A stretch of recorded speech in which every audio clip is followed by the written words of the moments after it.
وبما انه زادت عندنا اول كتكوتة في العائلة واول حفيدة واخيرا رجعت عمة، وحبيت نشارككم تفاصيل عقيقة والا اسبوع وانتم تخيروا التام اللي راكم حابينه. درت لكم كل حاجة تنجموا تحتاجوها في الافراح والمناسبات، ما عليكم غير تسجلوا الفيديو عندكم اكيد رايحين تحتاجوا. واول حاجة تبداو توجدوها كي تعود عندكم مناسبة، تطبقوا لي سغفيات تاعكم وتوجدوهم. وانا يا خيرت نديرهم بتام تاع بنوته، بما انه قلت لكم زادت عندنا بنوته. طبقت لي سيرفيات تاوعي بالطريقه هذه، ووجدت الدبله والورد كيما راكم تشوفوا وتلصقوهم بالبيستول.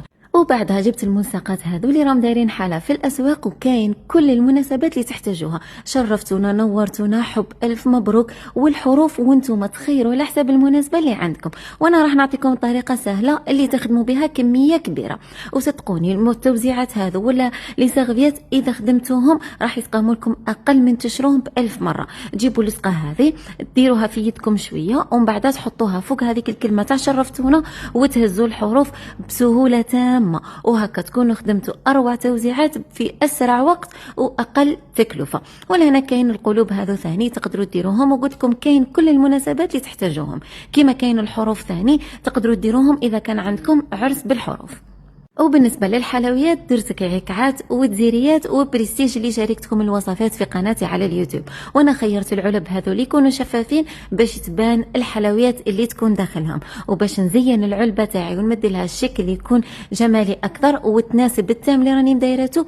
جبت ثاني كيف هذيك الدبلة كيما اللي درتها في الاول وحطيتها بجنب، وبعدها ضفت هذو الملصقات اللي كاين كل المناسبات اللي تحتاجوهم، مولود جديد ولا تخرج ختان حج عمر ما زمزم. وهذو الاتيكات الحاجه المليحه فيهم انه امبرميابل، يعني ما يتشمقوش بالماء، وزيد بزياده يلصقوا معكم بسهوله تامه. ونفس الطريقه ثاني درت في هذو الطواجن الصغار، حبيت ندير فيهم الزرير ولا الطمينه كل واحد كيفاش يسميهم. زينتهم هما ثاني بالدبله وحطيت لهم الاتيكات بالطريقه هذه. والحاجه المليحه انه العلبه فيها زوج باكيات كما راكم تشوفوا، وزيد بزياده فيهم 4 انواع، وانتم تخيروا واش حب لكم.